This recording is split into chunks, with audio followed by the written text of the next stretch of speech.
Hey everyone, and welcome to one more episode of Protecting Wildlife. And today we have Ellie Laks with us, and she is from the Gentle Barn. Welcome, Ellie. Thank you for having me. You're most welcome. So to you out there, why pick Ellie and her amazing organization? It's a little bit different organization compared to other interviews you've seen. This is with wild animals in the jungle at your scene. So this organization is with farm animals, to save the farm animals, to give them a better life, to educate people in life, and why it's so important to be gentle and look after the animals, and also about our own health, to the environment. And Ellie will talk about more about that. Ellie is a passionate woman for the animals, and also to the children, to me, to others, to really see where we are in life and inspire us to take a step in to be a better person. So Ellie, share a little bit about who is the Gentle Barn. Yeah, the Gentle Barn has 3 locations in America. And what we do is we rescue severely abused and neglected animals that have nowhere else to go because they're so damaged physically and emotionally. We bring them into the Gentle Barn. We rehabilitate their bodies, teach them to trust, show them to love. And once they're restored spiritually and physically, if we can find homes of their own, we do. But most cases need ongoing care for the rest of their lives. And so then we give them sanctuary with us for the rest of their lives. And then when they're ready, we partner with them to show people the intelligence, the affection, the personalities, and the magic of these animals, hopefully illustrating that though we may look different, we are all the same. Amen. So what is the 3 biggest threats you're facing in your work?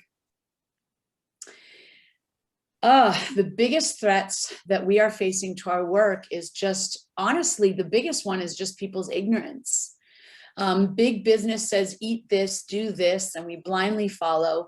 It's ruining our bodies. It's destroying the environment. It's enslaving and causing suffering to the animals. And at the end of the day, it's causing us to suffer as well.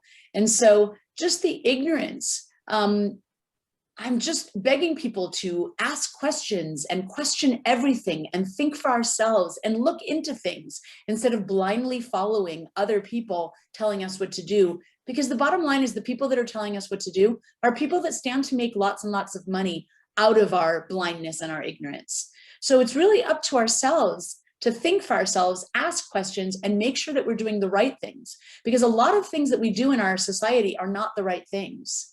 So I just think the ignorance, the blindness, and the denial of the masses is the first challenge that we face. The next challenge that we face is just the insidiousness of big business. Big business is out to make money. They're out to pretend that it's good for us. They're selling us. And those of us that are not awake and not thinking for ourselves are falling for it. And so the masses are just being led, and big business is leading the way. And I yearn for a world where big business is serving gentleness and kindness and honoring the planet and honoring animals, while at the same time they're making money and producing a product that is good for everyone. And so that's the world that I yearn for. And the third problem that we face is history. We're looking at a world that has done things for so long that they want to just continue doing things based on the ideology that we've always done it this way. And change is hard. Change is scary, and change is threatening to a lot of people. But change is what we need if we're all going to survive. And so this resistance to change is the third problem, which, I just want people to know, yeah, change is hard and change is scary, but change is wonderful when we embrace it and learn how to do it. And then all of a sudden we're living in a new reality where we're eating things that don't hurt anybody. We're wearing things that don't hurt anybody. We're living alongside other creatures and sharing this planet in harmony. And we're helping the planet be sustainable for many, many, many generations to come. So the idea that we've always done it this way, that doesn't mean we should continue. So true, and I'm on you on that point. This is like This is no excuse on when I talk with people about food example, and people say, we have done it for so many years, but it's like this just excuse to hold yourself back to where we come from. This is not like we live in 2021.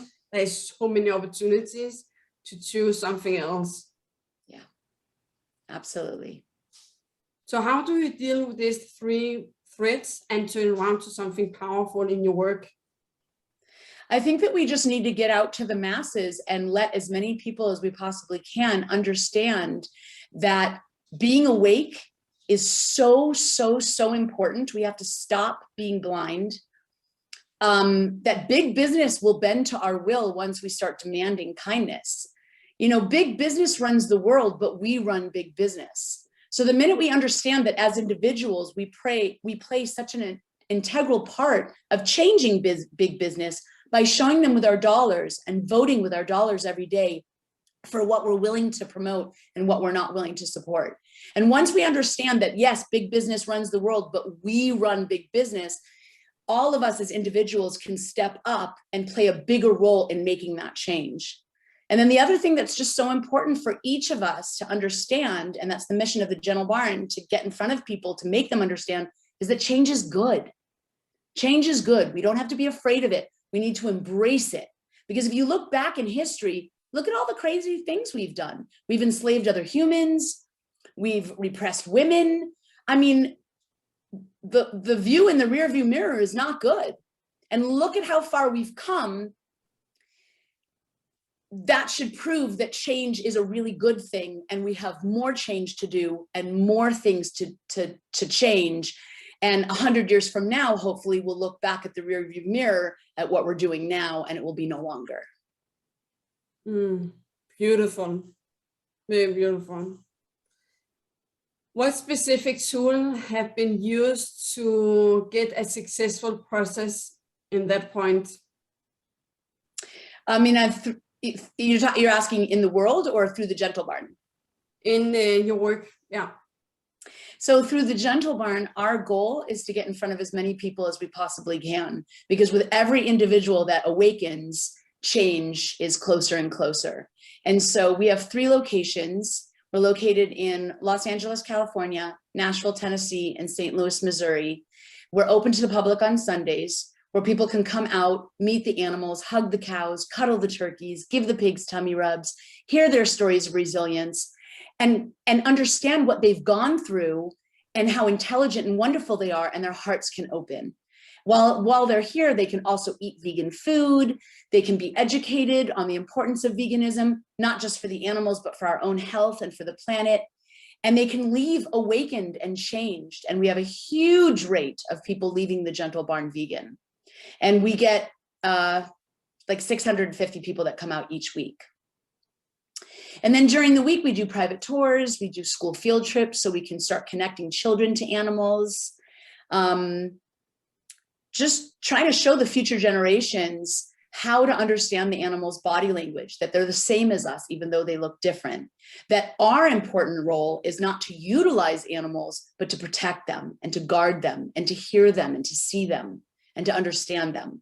So we plant those seeds with the children that come to field trips. We teach them how to be heroes and guardians. We teach them how to hear the animals and talk to them. And we show them that we're all the same. And so at the very least, like if grownups are too set in their ways to change, at the very least, let's get our hands on the future generations and show them to grow up and be advocates for this planet and for all of wildlife. Beautiful. What have been one of the solutions to open people's eyes to the Gentle Barn or to be more kind to the living beings? Yeah, so I mean, the way that we do it is just bring people to see these animals. I think that unfortunately, and I don't know what it's like in Denmark, but certainly in America, we've really kind of exiled animals, especially farm animals and wildlife, from our neighborhoods, right? We're covering Mother Earth up with concrete. We're building houses. We live in a very high-tech world where we're looking in our phones, we're looking in our computers, we're busy at work, and we're not connected to Mother Earth anymore. We're not connected to nature anymore. And so that breeds a certain type of egotism where we think we're the only ones that matter and that everyone else is at our disposal. And that's bringing us to the wrong path and will ultimately be the cause of our own demise. I mean, let's be honest. If we keep going like this and treating animals like this and treating our bodies like this and chopping down the rainforest and polluting our oceans, it's not Mother Earth that's going to suffer in the end. It's humanity. We are going to go extinct. So, a lot of people say, oh, at the General Barn, they save animals. That's true. We save animals and we heal children. But at the end of the day, we're really saving humanity, because if we don't turn around and if we don't wake up and we don't start embracing change, that's going to be the cause of our own extinction. So taking people from the cities, off of their phones, out of their computers, off of the concrete, and bring them to the Gentle Barn, where they can literally hug cows and look in the eyes of these animals that they've never met before and realize that they are intelligent, they are affectionate, they love their babies like we do, they love their friends and family like we do, they want to have fun, they have souls, they have intelligence, they're giving, they're healing, they want to love. Once people interact with these animals and see who they are, a connection is formed that can never be reversed. You can't unknow something once you learn it, right? And so when people come to the Gentle Barn and fall in love with because we're home to horses, cows, pigs, sheep, goats, chickens, turkeys, peacocks, llamas, donkeys, parrots, pigeons, dogs, emus, and llamas. So we have so many different species, and there's so many different stereotypes, right? Like, oh, chickens are dumb, turkeys are stupid, cows are, dumb, whatever. We've got all these horrible stereotypes. Yeah. But the truth is that they're not true. Those stereotypes are the same as men saying women are stupid, or men saying women are only good for one thing, or white people saying that darker colored people are not intelligent. Those have been washed away through history because they are useless. We are still holding on to stereotypes now in current day that do not serve any good purpose. And it's time to remove those from our language and from our thinking. And so the way that we think about animals needs to change. And the best way to change that is to have people come out to the Gentle Barn, meet these animals face to face, look in their eyes, receive their affection, and wake up to the fact that a cow is just as affectionate as a dog. A pig is just as smart as a cat. We're all the same. And once we can awaken to that, then it becomes harder to eat them, harder to enslave them, harder to wear them, harder to buy products that harm them. And the awakening just gets better and better and better until we've gone vegan. And now we're walking through this planet in a peaceful way. So true. I also really believe that. I also can see with so many people when they have really lost the connection to Mother Earth, to the nature, to the living being that is around us, they have lost the connection to themselves because of a lot of ways. They have maybe pain inside, they have fear, they have not deal with childhood that is just eating them up inside behind the mind and just living a painful life. They're not alive, they're just living on earth and just being a passenger in their own life. And I really believe we get to look inside ourselves and take responsibility about the things we don't want to look at. Because if we are hiding the things we don't want to look at from a childhood, something crisis, something people said, you name it, is showing in our actions, like choose one product that making so much damage to other living beings, to Mother Earth, and to start to really reconnect that to nature. Like reconnect is like seeing the farm animals on Gentle Farm, or going out to nature and really connect with nature on a so deep way to really see, okay, this is my lungs, this is where I get the air from, this is where I get the food from. Like really connect to the ground, to the roots where we're coming from. And on that point, I really believe we also get more awareness about, to be more aware about our actions in life and the communication we have to ourselves, to others, to the society, what we put out there, and be more like, okay, where I'm coming from. Yeah.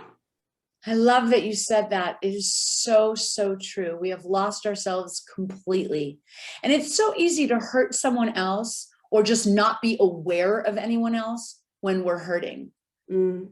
People that is in hurt others. Like if I judge you, it's nothing about you, it's something about myself, it's some feeling, it's some past, it's some history I don't want to take responsibility about, or you remind me about something behind me, and I'm just like, it is your fault, but it's something about myself, something I get to take responsibility about. So when I judge you, it's something pain that's hiding in me that's coming out of my communication. Yes, it's so true. And that's what I love what you're doing, Tanja, because the truth is that in order to heal or respect or love or care for anyone else, we really have to start with self-care. It is so, so important. And it's so funny because, you know, in our society, people like to think about self-care as something selfish and self-indulgent. But the truth is that the only way you can give to someone else is to give to yourself first. So if we can all do the self-care like you're talking about, heal those old wounds and find love for ourselves, then how much easier will it be to give that love out to everyone around us, including Mother Earth, including the wildlife, and including all the animals and all the creatures around us. It's so true. It's almost like it's an emergency for us to learn to love ourselves so that we can love everyone else while there's still time. Yeah, exactly. Because how can I say I love you? How can I have a relationship with you? How can I connect with you if I don't love myself, if I don't have a relationship with myself, if I don't connect with myself every day? How can I connect with you? Because everything starts with me before I can give it. So many people working from how we see in TV, how we see on social media, how we think about things should be, but it's like it's coming from your own body, and from here we can also what you call connect with others, give to others, really giving instead of taking. So if I'm not know how a relationship is, I'm taking your energy because I think it should be something like, I don't know what is. No, it's so true. I just absolutely love that you're saying that and connecting that because it's so true. I mean, I wanted to start the Gentle Barn when I was 7, but it took me a really long time to finally start it. And when I look at the person I was before I started the Gentle Barn, I had a lot of stuff from childhood. I had a lot of old wounds. I had a lot of issues. I couldn't see myself. So how could I possibly see anyone else? And I was effective. I mean, I rescued dogs and cats, but I struggled. I struggled with myself. I struggled with depression. I struggled getting along with everybody else. I felt angry inside. So I was effective, but just marginally. Now, 30 years later, you know, I look back at how far I've come since then, because in the last 30 years, I've really dedicated myself to healing, to my own healing. I kept saying, I want to do something great on this planet. I want to make a difference. I want to do something really effective for other people and other animals while I'm here. And I really knew intrinsically that the only way that I could do that was to try to get rid of all my junk, right? I had to get as free and as healed and as loving and as pure and as clean and as enlightened as I possibly can in order for me to be more effective in my work. So I had this incredible drive to go to therapy, to learn meditation, to learn animal communication, to embrace who I am, to get into a clean, loving place. So there's no clutter, there's no junk, there's no yuckiness from the past. I'm clear, I'm pure, I'm receptive, I'm open, and then I can really do some much bigger work. And I mean, look at all that self-work that I did over the last 30 years. Now the Gentle Barn is a national organization with over 200 animals. We've saved thousands of animals, gotten in front of hundreds of thousands of people. And it's not just about raising money, getting the animals and learning what to do. It's about the self-care behind the work. And hearing you say what you're saying, I'm like, oh, that makes so much sense. Back then, I don't know how I knew. I just knew that in order to make a big, huge impact, I had to be as healthy as possible.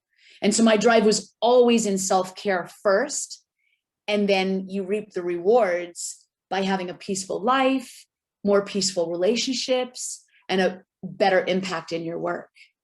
And so I love that saving the planet, saving animals, saving wildlife, it all has to start with healing ourselves. Amen. And it is also so beautiful because I get to be the different. I get to see in the world, like it starts with me, because if I'm not the different I want to see, it will never happen. Because in my communication, in my actions, there will always be a little bit ego, a little bit pain, a little bit bad choices. When I really go deep, as you talk about the roots, and take everything up and clean it the garbage, and take a beautiful bag in there. There's a fabric bag and just so wonderful with a lot of flowers in it. We can on that point be a bigger difference also for others, because we inspire other people to look inside themselves, we inspire people to think about the communication, talk nice to yourself, get choose good choices in life. So everything like really start with ourselves, like self-care. Yeah. Yeah, and what we eat is a form of self-care too. It's not just about therapy or meditation. What we're putting in our bodies is self-care. And we can start that self-care every single morning. We can wake up in gratitude, talking about the things that we're grateful for. No matter how much we're suffering, there's always things we're grateful for. So we can wake up in gratitude. We can meditate before we start our day so that we're connecting to our true selves, our higher selves. And then we can go downstairs to the kitchen and we can fill our bodies with rich, living, delicious, wonderful foods from the garden that will fill us with nutrients and energy. And then the rest of the day is magic. Yeah. And also when you talk about food, for me, I know like what is behind doors since 2006 when I started my animal keeper education. I know what farm animals was going through, how like on the first process when I get the meat on the table. And I was in so much pain. I have so much pain in my body. I was addicted to pain. I was going after pain. I did not know that for 3 years ago. I get big awareness around that. So I choose to buy meat to give myself pain. So on that circle, I do self-destruction on myself, choose to meet, because I know what was happening behind the door and I did not stand for it, but I put it in me because I deserved to was in pain. So that day when I saw a cow be slaughtered on the wrong way, and it just clicked in my brain and I said, no, not more. And I shift to be vegan on one day. That one dot point was just because I saw myself in the cow, because I was the cow. I was suffering so badly in my body and behind my brain, and I was not acknowledged that when I saw a cow, I was like, shit, that is me. Sorry, my language. Sorry guys, my language. So that was me, and I saw like not more, and like I stopped on that point. So it's crazy like how we're coming from, where we're coming from in our actions, and why we're coming from that point. Yeah. And it's true, I mean, I never thought of it that way, but hearing you say that, it makes so much sense. Like, I think many of us are addicted to suffering in some form or another. We do things that are not good for us. We do things that are not good for our planet. And it's easy, it's cheap, it's convenient, and we just keep going. But then once we're free of that pain and suffering, wow, I mean, it's a totally different life. It's so beautiful and rich. I wish this for everyone. Once you're healed and you're addicted to feeling good and laying your head down on the pillow and knowing that no one suffered or died for you to live that day, that is a good feeling. Yeah. True. There's a nice feeling to really also stand up for what your standards, your value, and just like have a healthy boundaries on yourself. It's like, okay, I stand up for myself. I did not choose something that was not good for me. And that is just like so freeing and so simple life. I did not never imagine life could be so simple, to be vegan, to choose good choices. And it's just affecting the brain to choose good choices in life. Yeah. And, I look back to when I was suffering and I wasn't healed or enlightened, and I hadn't learned to meditate, and I was just kind of on automatic pilot, eating crappy food, making crappy choices. And I look back to how that felt. And, I would drink alcohol and I would do drugs. And I was always trying to escape the way that I felt, because I felt horrible all the time. And now, many decades later, I look back on that and I think, like, now with all the work that I've done on myself with the self-care and the self-healing, I don't drink, I don't do drugs. because I like being awake. I love my life and I love feeling how I feel. And if I want any kind of peace that I used to go for to drugs and alcohol, now I just meditate. And the feeling of being awake and conscious and aware, oh, it's the best feeling in the world. And if someone had told me that 30 years ago, I would have said, they're crazy. I don't even know what they're talking about. They're just crazy. I would also be so like, life cannot be so simple. So I was like, oh, trust me, life can be simple. Yeah. You know, and you've got to do the work. I mean, I worked hard for 3 decades to feel this way, right? Oh yeah, trust me, I did also. And there's so many people that say, well, how do you even do that? Like, how do you even do that? The truth is that once you ask the question, the answers come. So you might not know how to get to this place, but if you know that you want to feel good and that you want to be healthy and that you want to be kind and compassionate to those around you, if you set the intention and you know what you want and why you want it, the how will find you. Because I didn't know how to heal when I set on my journey. I just knew that I had to heal. I knew that I wanted to set my past down and walk away from it. I didn't want to carry around the bad feelings from my childhood. I didn't want to be triggered or reactive. I didn't want to judge myself and others. I didn't want to think that I was ugly. I wanted to heal that. I had no idea how, but I knew that I wanted it more than anything else in the whole wide world. So I set the intention and the ways found me. The teachers found me. The support found me. And I just kept taking one step after the other. And here I am 30 years later. And I love being awake. I love being vegan. I wake up in gratitude every single day. I meditate every single day. I go to sleep again in gratitude. And I have wonderful relationships. I have a wonderful job and purpose. And I'm just so happy. And that feeling can be all of ours. You just have to commit to wanting it and then following the impulses and the leads that find us. On that point, I will also share to what you're saying, Ellie, is like when we take the step, we get clarified, what you call clarification, like what you call the word, like clarification, like, yeah. Exactly, when we like get to trigger a little bit, so we get to take the actions before we learn it. So we get to take something, just do something in what you want in life. Yeah. Wow. Yeah. And I wish this feeling that you and I share, I wish it for everyone on this planet. But you know why? Because I don't think what happens to us as children, you know, we all have our own stories, right? We all have our own crosses to bear. We all have our own circumstances that we've gone through. And of course, at the time, I wouldn't have said this, but I can say this now, kind of looking back and saying, everything that happened to me, there was a gift in it. It gave me an awareness. It gave me an empathy. It gave me a strength and a power. It gave me a perspective that I wouldn't otherwise have. And in doing that, it gave me the ability to found the Gentle Barn and do the work that we do for people and animals and the planet. And if I didn't have those circumstances, I wouldn't be who I am now, and I wouldn't be able to do what I'm doing. So instead of looking at what we've gone through as a curse and then become bitter and painful in it, we can look at it as, this is a gift in disguise. How do I find that gift? How do I find the power in it, or the empathy in it, or the compassion in it?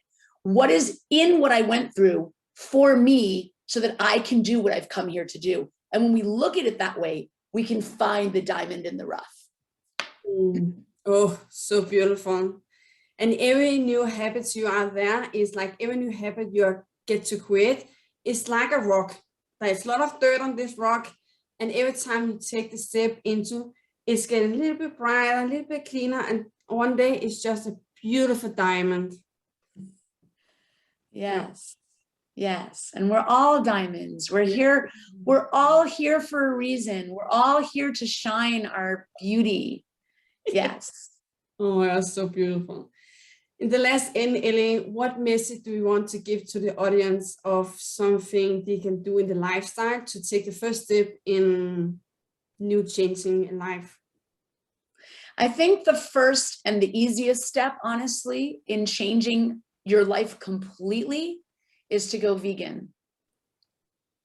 Once we kind of acknowledge that what we've always done isn't what we should keep doing, once we acknowledge there's more to animals than just a meal or a product, and once we realize that we're all the same and that we're all connected, the first step to self-care, to healing our bodies, to connecting ourselves with every other living being, and to opening ourselves up intuitively is to go vegan. And it's easier than we think. It's not so hard. I mean, it could feel hard, but the truth is that if you go to the market on a day where you have a couple hours and you just go to all the aisles and you read all the ingredients, you're going to find the products that you already know and love that are vegan already. You're going to find new products that you've never tasted before, and you're going to start bringing things home to taste. And if you love it, keep it on your grocery list. If you don't like it, try again next time. But before you know it, you'll have a whole house and a whole grocery list full of vegan products that you love, that taste good, that nurture your body. And the truth is that, like, I believe very strongly in energy. I think that everything is energy. Our intention is energy. Our words that we speak are energy. The interactions that we have are energy. We can look at violence or we could look at peace. We could have peaceful relationships or we can have stressful and painful relationships. But there's an energy in everything. And so just assuming for the moment that we all agree that there's energy for everything, then literally eating animal products, we're eating violence, we're eating suffering, we're eating pain, we're eating fear. How could that possibly energetically do anything good for us? It can't. And look at the world around us. It's full of violence. It's full of crimes. It's full of suicide. It's full of divorce. And I think the world around us is reflecting the violence, the suffering, and the pain that we're eating. But a very simple thing that we can do right now, right where we are, right where we live, immediately, is to all of a sudden start honoring our bodies with living, delicious, nutritious food from the garden that doesn't take anyone else's life. And all of a sudden, we're eating rainbows instead of white and brown. Because the standard diet is like white and brown. It's like brown meat and white flour, white sugar, white salt. It's killing us. But if we go get oranges and blues and purples and reds and pinks and yellows and greens from the garden, all of a sudden our bodies are full of nutrients. We're connected to Mother Earth. Our intuition opens up. Our sense of connection to other beings opens up. And our life really takes off. And it's something that every single one of us can do right here and right now. And it'll change our lives forever. Amen, I must say. That is beautiful and so true. So true. Ellie, thank you so much for being here. It has been a blessing. I'm waiting on you, woman. I'm waiting on you.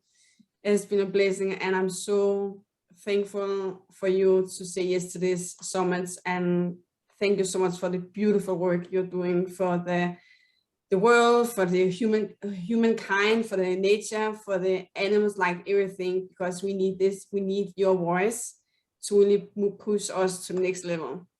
Thank you, Tanja, and right back at you. Thank you for putting this talk together. Thank you for caring about the world, the environment, and Mother Earth. Thank you for having me. I'm comforted by the fact that you're out there doing this. I will think of you often. Thank you. Big kiss to you. Thank you. To you guys, if you go back to the newsletter, there is all the links about the barn, the gentle barn, so you have the details, who they are. So please go back, go to the homepage, go to the Facebook, go to the links, and please share what you get out of this interview. So we really inspire, hope you to take a half hour or just 50 minutes afterwards and really think about what action do you choose to your life, a new way to being. Because when we get the information, we get to put a commitment on it. if you choose to wait 1 hour, the information, the awareness, the aha moments is fading out of your brain. You get to make action when you get the information. So please use 15 half hour afterwards and choose one new commitment in your life to be a better person, to be the change we need on Mother Earth. So thank you guys. God bless you all.